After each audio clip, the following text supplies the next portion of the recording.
여기 영국에 25년 경력의 한 전문의 여성이 있습니다. 한국 의료 수준은 거짓이다 증명되지 않았다라고 말하는데요. 그런 그녀가 다음날 딸 아이의 수술을 위해 한국행 비행기를 탔다고 하네요. 과연 어떤 사연일까요? 저는 런던의 유명 대학 부속 병원에서 25년 넘게 신경외과 전문의로 일해왔어요. 매일 심각한 뇌 문제를 가진 환자들을 도와드리며 오랫동안 믿어온 영국 의료 시스템이 얼마나 강하고 믿을 만한지 늘 자부해왔어요. 불가능은 없다라는 좌우명 아래 저는 늘 확신을 가지고 제 일을 해왔어요. 그런데 그날 아침 제 인생은 뜻밖의 전환점을 맞이하게 되었어요. 평범한 아침 저는 제 책상에 앉아 당일 일정과 수술 스케줄을 꼼꼼히 확인하고 있었는데요. 그때 갑자기 전화벨이 울렸어요. 처음에는 별일 없겠거니 생각했지만 발신자 번호를 확인하는 순간 약간의 긴장감과 걱정스러운 마음이 들었어요. 바로 제 딸 소피아의 선생님께서 전화를 주신 거예요. 소피아는 11살이고 늘 밝고 에너지가 넘치는 아이예요. 그런 소피아가 수업 도중 갑자기 쓰러졌다고 선생님께서 말씀하셨을 때 제 마음은 한순간에 무너져 내렸어요. 저는 떨리는 목소리로 전화를 받았어요. 선생님께서는 소피아가 교실에서 친구들과 이야기하다가 갑자기 쓰러졌어요. 지금 병원에서도 상태가 좋지 않다고 합니다. 라고 말씀해 주셨어요. 그 순간 저는 소피아가 학교 바닥에 쓰러진 모습을 머릿속에 그리며 믿을 수 없을 만큼 두려움에 사로잡혔어요. 곧바로 필요한 물건들을 챙겨 들고 병원으로 달려갔어요. 정신없이 눈물을 흘리며 병원을 향해 택시를 탔어요. 런던의 분주한 거리처럼 제 심장은 빠르게 뛰었어요. 병원에 도착하자마자 제 손은 떨리기 시작했어요. 평소에는 응급 상황에서 늘 침착했던 저였지만 그럴 수가 없었어요. 제 딸이었으니까요. 응급실에 들어가자 소피아의 상태가 심각하다는 소식을 들었어요. 그녀는 지금 왼쪽 시야에 문제가 있는 상황이고 머리에 두통이 심합니다. 그로 인해 많이 혼란스러워 보여요. 곧 검사 결과가 나올 테니 같이 확인하러 가시죠. 바로 그때 검사 결과가 나왔고 저는 즉시 소피아의 의료 기록과 MRI 영상을 확인했어요. 저는 모니터 앞에 앉아 소피아의 MRI 화면을 바라보면서 시간이 멈춘 것 같은 기분을 느꼈어요. 화면에는 뇌의 왼쪽 부분에 약 3cm 크기의 어두운 점, 즉 종양이 보였어요. 그리고 뇌압이 위험할 정도로 높다는 증거도 함께 보였어요. 그 순간 제 마음은 깊은 슬픔과 함께 충격에 빠졌어요. 지금 당장 치료를 시작하지 않으면 소피아의 생명이 위태로울 수 있다는 생각이 들었어요. 제게는 평생을 믿어온 영국 의료 시스템이 있었지만 이 상황에서는 일반적인 치료 절차를 기다릴 시간이 없다는 것을 깨달았어요. 보통 항암 치료 후 수주의 대기 시간이 필요한데 소피아에게는 소피아를 기다려줄 시간이 없었어요. 단 2주만 지연돼도 생명이 위험해질 수 있었으니까요. 그 병실의 고요한 분위기 속에서 저는 소피아의 차트를 바라보며 영국 의료 시스템에 대한 자부심을 떠나서 현실적인 방안을 찾아야 한다고 생각했어요. 소피아의 얼굴을 바라보며 함께 웃고 놀았던 모든 순간들이 떠올랐어요. 저는 소피아를 결코 포기할 수 없었고 어떻게든 이 상황을 바꿔야겠다고 다짐했어요. 한시가 급한 지금 제가 머물러 있을 수만은 없었어요. 그 고통스러운 아침 이후 저는 여전히 큰 절망감에 휩싸여 있었어요. 소피아의 파일과 MRI 영상 앞에 홀로 앉아 있으면서도 시간이 촉박하다는 사실만을 뼈저리게 느끼고 있었어요. 가슴속 깊은 곳에 무거운 슬픔이 자리 잡았어요. 그날 밤 소피아가 잠들어 있는 병실에 홀로 앉아서 저는 노트북을 들고 인터넷에서 다른 치료 옵션을 찾기 시작했어요. 절박한 마음에 어떤 해결책이라도 찾아야만 했어요. 그러던 중 서울에 있는 한 병원에서 발표한 소아 뇌종양 치료 연구 기사를 발견했어요. 그 기사에는 최신 MRI 기계, 인공지능 AI 시스템, 빠른 5G 네트워크, 그리고 정밀한 로봇 수술 기술이 소개되어 있었어요. 연구 결과는 99%에 가까운 성공률과 어린 환자들에게 높은 생존율을 보인다고 했어요. 처음에는 의심이 많이 들었어요. 서울이라는 낯선 나라의 의료 시스템을 믿어야 한다는 생각이 쉽지 않았어요. 이런 첨단 기술이 정말 효과가 있을까? 내가 직접 겪고 믿어왔던 증명된 영국 의료 시스템을 대체할 수 있을까? 라는 의구심이 머릿속을 맴돌았어요. 그러나 시간은 계속해서 흘러갔고 현실적인 여유가 없던 저는 계속해서 기사를 읽어볼 수밖에 없었어요. 연구 결과와 기사 내용들은 매우 긍정적이었어요. 지금처럼 절박한 상황에서 저는 어떤 가능성이든 열어둬야 한다고 생각이 들었어요. 밤새도록 저는 그 기사 내용을 반복해서 읽었어요. 그렇게 제 머릿속은 화려한 최신 기술의 이미지와 로봇팔이 정교하게 움직이는 모습을 그리고 있었어요. 그 상상 속에서는 의료진들의 팀워크가 완벽하게 이루어졌고 소피아의 수술은 성공적이었어요. 그러다 보니 처음에는 낯설고 의심스러웠던 그 연구 결과가 소피아를 살릴 수 있는 유일한 희망처럼 느껴졌어요. 저는 작은 공책에 생각을 적기 시작했어요. 인공지능은 어떻게 작동하는 걸까? 5G 네트워크가 수술에 어떤 도움을 줄까? 등등 수많은 질문들을 적으며 머릿속을 정리했어요. 몇몇 동료 의사들에게도 이러한 첨단 기술에 대해 물어보았는데 그들의 반응은 다양했어요. 그 중에 몇몇 분들은 한국의 기술이 빠르게 발전하고 있다는 이야기를 해주셨어요. 결국 저는 중요한 결정을 내리기로 마음먹었어요. 바로 서울의 병원에 연락하여 소피아의 수술 가능 여부와 긴급 치료에 대해 문의하기로 한 거예요. 제 자신에게 큰 도전이었어요. 오랫동안 믿어온 시스템에서 벗어나 낯선 새로운 길을 택해야 한다는 생각은 두려웠지만 소피아의 생명을 위해서는 반드시 필요한 선택이었어요. 다음 날 아침 무거운 마음으로 저는 이메일을 작성하기 시작했어요. 소피아의 의료 기록과 MRI 영상 파일들을 첨부하며 소피아의 상태가 얼마나 위급한지 자세히 설명했어요. 손끝이 떨리며 이메일을 보내고 나니 제 안에는 후회와 불안, 그리고 조금의 희망이 공존했어요. 그 후 저는 이메일의 답장을 기다리며 조용한 방 안에서 시간을 보냈어요. 시계 초침 소리가 평소보다 더 크게 들리는 듯 했어요. 제게는 이 결정이 너무나도 힘들고 두려웠지만 소중한 딸아이를 위해서는 저 역시도 용기를 내고 믿음을 가져야 한다고 생각했어요. 다음 날에도 저는 여전히 소피아에 대한 걱정으로 잠을 제대로 이루지 못했어요. 책상 앞에 앉아 컴퓨터 화면을 바라보며 제가 어제 보냈던 서울병원 이메일을 계속해서 되새겼어요. 소피아와의 추억이 담긴 파일을 다시 한번 들여다보며 저는 그녀의 환한 미소와 반짝이는 눈을 바라봤어요.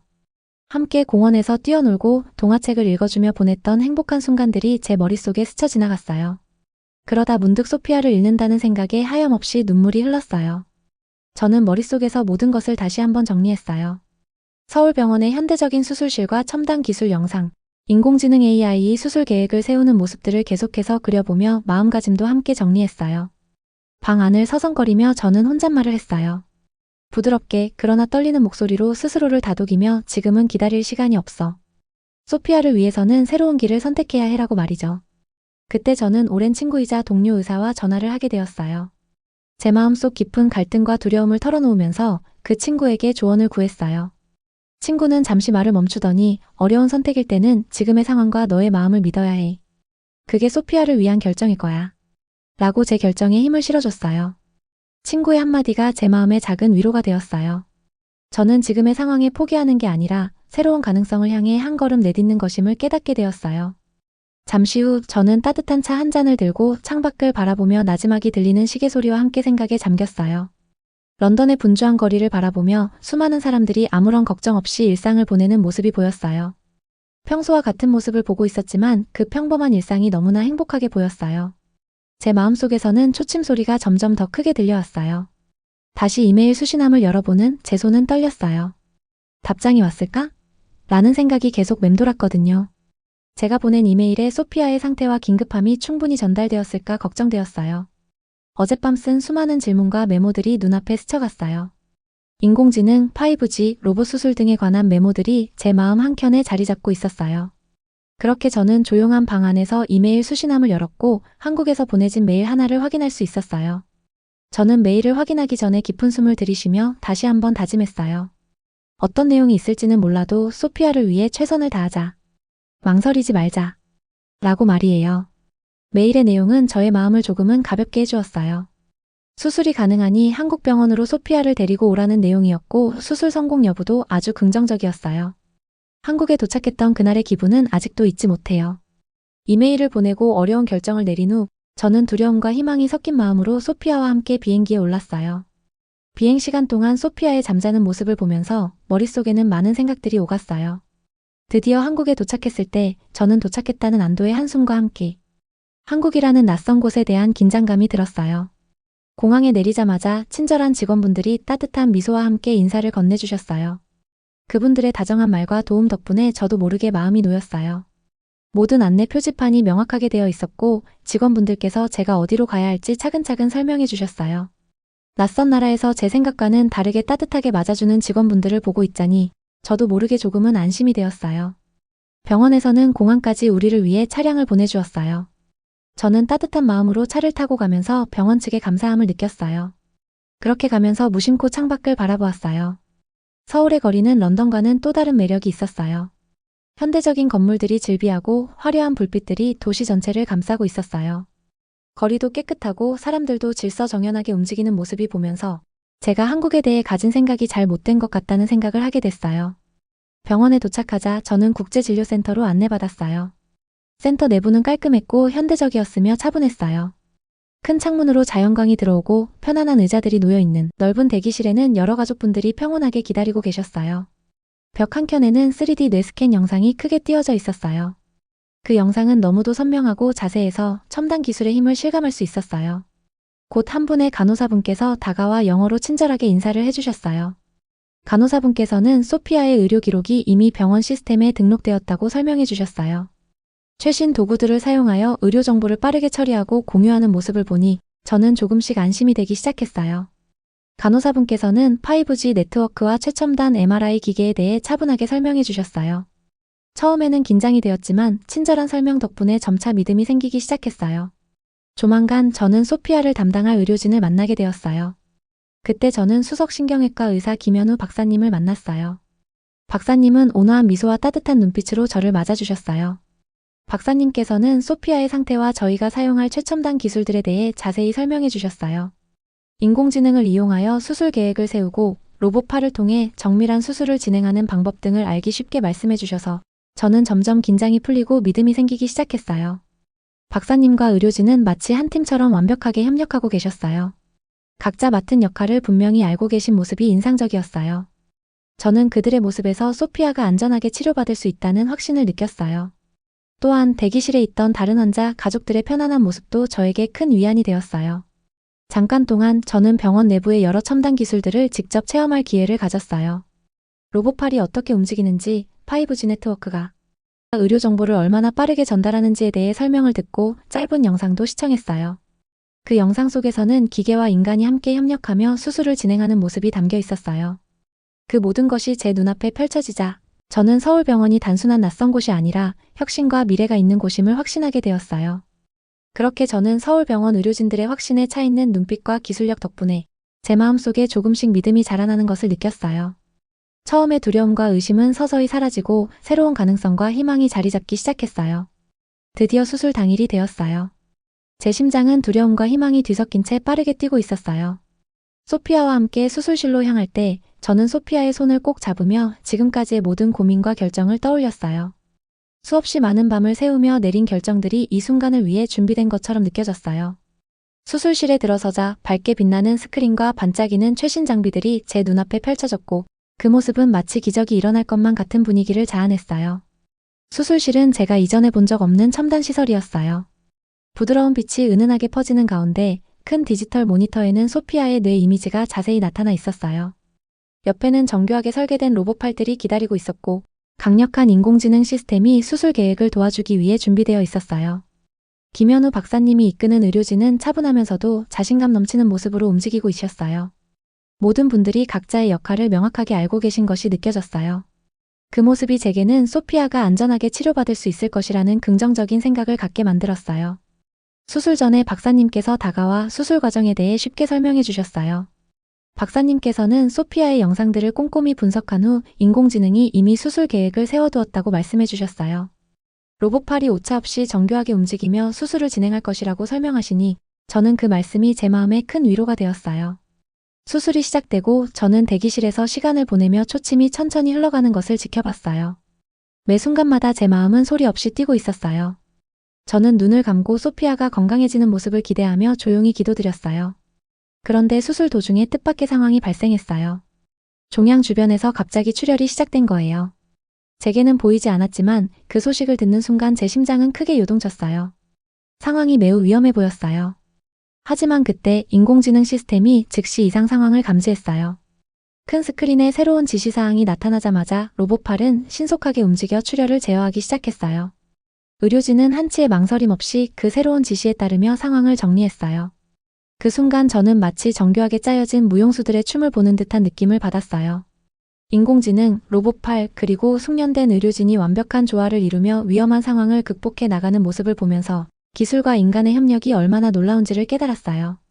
평소보다 수술 시간이 30% 정도 단축되었고 결국 거의 모든 종양이 제거되었어요. 수술이 끝나고 의료진이 안도의 미소를 지으며 수술실을 나왔어요. 저는 곧바로 회복실로 달려가 소피아의 모습을 확인했어요. 소피아는 조용히 호흡을 이어가고 있었고 얼굴에는 평화로운 표정이 떠올라 있었어요. 그 모습을 본 순간 저는 말로 다 할 수 없는 감동과 감사함을 느꼈어요. 최첨단 기술과 따뜻한 의료진의 협력 덕분에 제 딸의 생명이 구원받았다는 사실이 믿기지 않았어요. 회복실에서 소피아 옆에 앉아 저는 조용히 속삭였어요. 소피아, 넌 정말 용감했어. 이제 안심해도 돼. 조용히 속삭이는 제 두 뺨에는 뜨거운 눈물이 흐르고 있었어요. 제 마음 깊은 곳에서는 이 수술이 단순히 종양을 제거한 것이 아니라 희망과 혁신이 가져온 기적임을 깨달았어요. 그날 서울의 밝은 첨단 수술실에서 저는 진정한 기적을 목격했고 새로운 기술에 대한 믿음이 한층 더 강해졌어요. 수술 후 소피아와 함께한 회복의 날들이 천천히 지나갔어요. 저는 회복실에서 소피아 옆에 앉아 그녀의 고르고 차분한 호흡을 지켜보며 작은 변화 하나하나에 희망을 느꼈어요. 예전에는 고통에 찬 얼굴을 하고 있던 소피아가 이제는 평온한 미소를 띠기 시작한 모습을 보며 제 마음 한켠에 커다란 안도감이 피어올랐어요. 회복하는 동안 저는 한국 의료진과 많은 대화를 나누었어요. 의료진 분들께서 수술 과정과 이후 치료 계획에 대해 하나하나 친절하게 설명해 주셨어요. 그 과정에서 저는 큰 스크린과 최신 기술 도구들을 직접 보게 되었고 5G 네트워크가 얼마나 빠르게 정보를 전달하는지 그리고 인공지능 시스템이 수많은 사례를 분석해 수술 계획을 도와주는 원리를 쉽게 이해할 수 있었어요. 한 분 한 분의 설명을 들으면서 저는 점점 이 새로운 방법에 대한 믿음과 신뢰를 쌓아갔어요. 이곳에서 제가 느낀 것은 단순히 기계와 기술의 문제가 아니었어요. 환자 한 사람 한 사람을 위한 따뜻한 관심과 정성이 있었어요. 의료진 모두가 팀워크를 이루어 한 사람의 생명을 구하기 위해 최선을 다하는 모습을 보면서 저는 그들이 얼마나 진심으로 환자를 돌보고 있는지 깨달았어요. 또한 치료를 위해 먼 길을 와주신 다른 가족들과도 이야기를 나누게 되었어요. 그분들도 처음에는 낯선 시스템에 대한 두려움과 의심이 있었지만 이제는 희망을 찾았다고 하셨어요. 한 아버지께서는 처음에는 한국의 의료 시스템을 믿기 어려웠지만 이제는 다른 곳은 생각할 수 없을 정도로 믿음이 갑니다. 저희는 한국에서 미래를 얻었어요 라고 말씀하셨는데 그 말씀이 제 마음에 깊이 와닿았어요. 며칠이 지나면서 소피아는 점차 힘을 회복하기 시작했어요. 소피아가 다시 웃고 뛰어노는 모습을 볼 때마다 저는 그 소소한 일상 하나하나가 얼마나 소중한지 다시 한번 깨달았어요. 병원 내 놀이공간에서 다른 아이들과 함께 웃고 노는 모습을 보면서 저는 비로소 안도감과 행복을 느꼈어요. 소피아의 웃음소리는 마치 모든 걱정을 씻어내주는 것 같았어요. 어느 오후 병원 정원에서 김현우 박사님과 잠시 이야기를 나누었어요. 박사님께서는 한국에서 진행되는 최신 연구와 앞으로의 의료 발전에 대해 이야기해 주셨어요. 저도 런던에서 쌓아온 경험을 공유하며 서로 다른 시스템에서도 배울 점이 많다는 생각을 했고 진정한 의료 발전은 서로 다른 나라와 문화가 협력하며 이루어져야 한다는 중요한 메시지를 다시 한번 마음에 새겼어요. 서울에서의 시간은 저에게 큰 변화를 가져다 주었어요. 처음에 두려움과 의심으로 가득 찼던 제 마음은 이제 새로운 시각과 희망으로 가득 차게 되었어요. 이 경험은 제 인생의 전환점이 되었어요. 소피아가 점차 회복하면서 저는 이제 곧 런던으로 돌아가야 한다는 사실을 인지하게 되었어요. 잠깐이지만 서울에서 보낸 시간이 너무나 소중했어요. 그래서 그런지 아쉬운 마음이 크게 다가왔어요. 런던으로 돌아온 후 저는 소피아와 함께하는 시간을 더욱 많이 가졌어요. 이곳에서 행복한 일상을 되찾은 제게 가장 큰 변화는 바로 한국에 대한 선입견이었어요. 믿을 수 없던 한국의 의료 기술을 이제는 누구보다 앞장서서 응원하고 있거든요. 제가 겪은 이 놀라운 경험, 첨단 기술과 팀워크가 어떻게 소피아의 생명을 살렸는지, 그리고 그 과정에서 제가 느낀 따뜻한 마음과 희망을 동료 의사들과 나누었어요. 저는 오랫동안 영국 시스템만을 믿어왔지만 이번 경험을 통해 혁신과 협력이 얼마나 중요한지 깨달았습니다 라고 말씀드리면서요. 제 이야기를 듣는 동료들 역시 서로 다른 시스템 간의 협력과 배움의 중요성을 인식하게 되었어요. 매번 소피아가 웃거나 엄마 이제 훨씬 나아졌어요 라고 말할 때마다 저는 서울에서의 기적과도 같은 시간을 다시 한번 떠올리게 돼요. 요즘 저는 국제적인 의료 네트워크를 구축하기 위한 여러 프로젝트에 참여하고 있어요. 한국을 비롯한 다양한 나라의 의료진과 정보를 공유하고 서로의 장점을 배우며 더 많은 환자들에게 희망과 치유를 전하기 위해 노력하고 있답니다.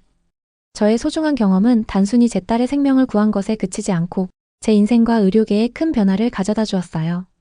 서로 다른 시스템이지만 서로의 기술이 함께 어우러질 때 더 큰 기적이 일어날 수 있다는 것을 믿게 되었어요. 제가 위급할 때 도움을 받았던 한국의 의료 기술을 세계의 많은 국가들이 알게 해야 한다고 생각해요. 한국처럼 뛰어난 의료 기술들이 세계적으로 퍼졌을 때 더 많은 사람들이 도움을 받고 행복해질 거라는 확신이 있거든요. 앞으로도 저는 이 소중한 배움을 동료들과 나누며 모두가 건강하고 행복한 미래를 만들어 갈 수 있도록 최선을 다할 거예요. 오늘의 사연 들어주셔서 감사합니다. 행복한 하루 보내세요. 구독과 좋아요 눌러주시면 사연 소개에 많은 힘이 됩니다.